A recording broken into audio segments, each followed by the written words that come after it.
Hello friends, good evening to all. सब कैसे हैं आप? आई होप सब अच्छे ही होंगे। आप सबका वेलकम है फिर से मेरे channel education how to growth. पिछले टॉपिक में हमने पढ़ा था बुद्धि के प्रकार, बुद्धि के डेफिनेशंस। आज हम पढ़ेंगे बुद्धि के सिद्धांत या फिर कारक, यानी प्रिंसिपल्स ऑफ इंटेलिजेंस।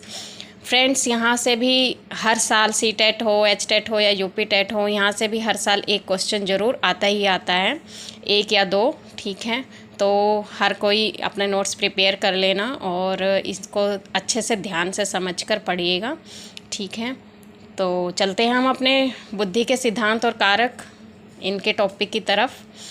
कि पहला है बुद्धि के सिद्धांत, प्रिंसिपल्स। फर्स्ट है एक कारक सिद्धांत। एक कारक सिद्धांत ये किसने दिया था? 1911 में बीने ने दिया था, ठीक है। बीने ने बोला कि बुद्धि क्या है? सिर्फ एक खंड में विद्यमान है। इस सिद्धांत में बीने ने बुद्धि को अविभाज्य बताया है, यानी एक खंड है। अविभाज्य मतलब कि बुद्धि को हम बांट नहीं सकते, बुद्धि सिर्फ एक ही भाग में विद्यमान है। तो बीने ने ये बोला, ठीक है। सेकंड जो हमारा सिद्धांत है वो है द्विकारक या द्विखंड सिद्धांत। इस द्विखंड या द्विखंड सिद्धांत को किसने बोला? स्पीयरमैन ने 1904 में दिया।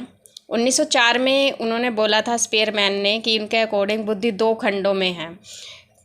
उन्होंने जो बीने की बात है उनकी क्रिटिसाइज करते हुए, आलोचना करते हुए क्या बोला कि बुद्धि दो खंडों में है। उन्होंने दो खंड कौन कौन से बताए? एक जनरल और एक स्पेशल। यानी एक तो जनरल, उसमें वो बच्चे आते हैं जो जनरली जनरली हर तरीके से सही होते हैं, माइंड से, फिजिकली, ठीक है, सोशली, वो सब। और स्पेशलिस्ट में वो आते हैं जो स्पेशल प्रवृत्ति के बच्चे होते हैं, जिनका मान लीजिए किसी की बुद्धि कम है, किसी का दिमाग ज़्यादा तेज़ चलता है, ठीक है, कोई अपने बुद्धि को किस तरीके से यूज़ करता है, ठीक है। तो for that like that special बच्चे इस तरीके के आते हैं इसमें। जैसे मान लीजिए जैसे मंदबुद्धि बालक हो गए, जैसे उसको अगर हम कोई चीज़ बताते, किसी बच्चे को अगर हम एक चीज़ समझा देते हैं, कोई भी क्वेश्चन याद करने के लिए देते हैं, एक बच्चा तो उसको 5 मिनट में याद करता है, लेकिन जो दूसरा बच्चा है वो उसको 10 मिनट्स में याद करता है। तो वो 10 मिनट्स वाला किस में काउंट होगा? स्पेशल में काउंट होगा। थर्ड जो हमारा सिद्धांत है वो बहुखंड का सिद्धांत है। इसके जो प्रतिपादक हैं, इनके जो उन्होंने बोला, थॉर्नडाइक और हार्वर्ड गार्डनर रहे हैं, ठीक है। इन दोनों ने ही बहुखंड पे जो है, बहुखंड के सिद्धांत पे बल दिया है। लेकिन ऐसा नहीं है। इस सिद्धांत पे उन्होंने क्या बोला कि मानसिक क्रियाओं को ही बुद्धि बताया है, यानी जो भी हमारे दिमाग में हलचल हो रही होती है, ठीक है, हम सोच रहे होते हैं, काम कर रहे होते हैं, वही सब क्या है? बुद्धि है, थॉर्नडाइक ने। अब ऐसा नहीं है कि बहुखंड का सिद्धांत इन दोनों ने दिया, इसमें भी क्या है, थॉर्नडाइक ने जिस पे जो सिद्धांत बताया वो बहुकारक का सिद्धांत बताया, हार्वर्ड गार्डनर ने बहुबुद्धि सिद्धांत बोला। यानी जो सीटेट में क्वेश्चन आता है वो इस तरीके से आता है फ्रेंड्स की बहुकारक का सिद्धांत के प्रतिपादक कौन थे? थॉर्नडाइक। और बहुबुद्धि सिद्धांत के प्रतिपादक कौन थे? तो आपने वहाँ पर क्या बोलना है? हार्वर्ड गार्डनर पर टिक करना है, ठीक है। या फिर इसी को घुमा फिरा कर भी पूछ लिया जाता है कि हार्वर्ड गार्डनर ने किस बुद्धि का कौन सा सिद्धांत दिया था, देन आप वहाँ पर टिक करेंगे बहुबुद्धि का सिद्धांत, ठीक है। अगला जो हमारा है सिद्धांत वो है समूह कारक सिद्धांत। इसके जो प्रतिपादक थे वो थर्स्टन जी थे, थर्स्टन, ठीक है। इस सिद्धांत में उन्होंने क्या बोला कि बुद्धि में 7 तत्वों को महत्व दिया है, जो कि हैं कैपेबिलिटी, योग्यता, स्थानिक योग्यता, प्रत्यक्षीकरण, शाब्दिक योग्यता, वाक योग्यता, ठीक है, तार्किक योग्यता, स्मृति तथा अंकिक योग्यता। ये सब जो हैं, इन 7 तत्वों को उन्होंने अपना महत्व दिया समूह कारक में, ठीक है फ्रेंड्स। तो जो अगला हमारा जो सिद्धांत रहेगा वो रहेगा त्रिआयामी, त्रिविमीय बहु, ठीक है। त्रिआयामी भी बोल देते हैं, त्रिविमीय भी बोल देते हैं, बुद्धि संरचना सिद्धांत भी बोल देते हैं। इसके जो प्रतिपादक थे वो थे जेपी गिलफर्ड।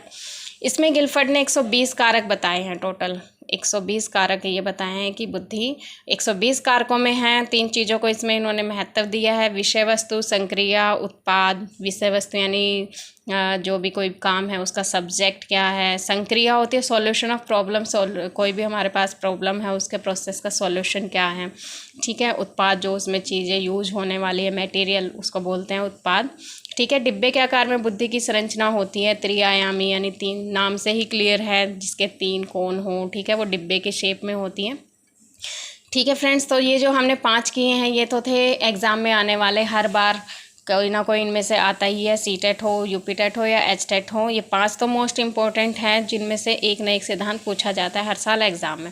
इनके अलावा भी 3-4 और हैं सिद्धांत जो कि अलग अलग उन्होंने दिए हैं, तो ये इतने इम्पोर्टेंट नहीं है। मैंने यहाँ देखो अपने नोट्स में लिखा भी है नॉट इम्पोर्टेंट, बट हमें क्या है पता होना चाहिए, क्योंकि एग्ज़ामिनर का भरोसा नहीं होता कि कब क्या पूछ ले। प्रतिदर्श का सिद्धांत है, ये हमें थॉमसन ने दिया। इनके बारे में एक्सप्लेनेशन से पढ़ने की हमें कोई नीड नहीं है, मैंने यहाँ पर एक्सप्लेन भी नहीं किया है। सिर्फ जस्ट हमें पता होना चाहिए कि इसका आविष्कार, इसका सिद्धांत किसने दिया था। नेक्स्ट है कर्मिक या पदानुक्रम का सिद्धांत, ये बर्ट एम्बर्टन ने दिया। नेक्स्ट है तरल एवं ठोस बुद्धि का सिद्धांत, ये आरबी केटल ने दिया था। गाइज, आपको मेरी वीडियो कैसे लगी?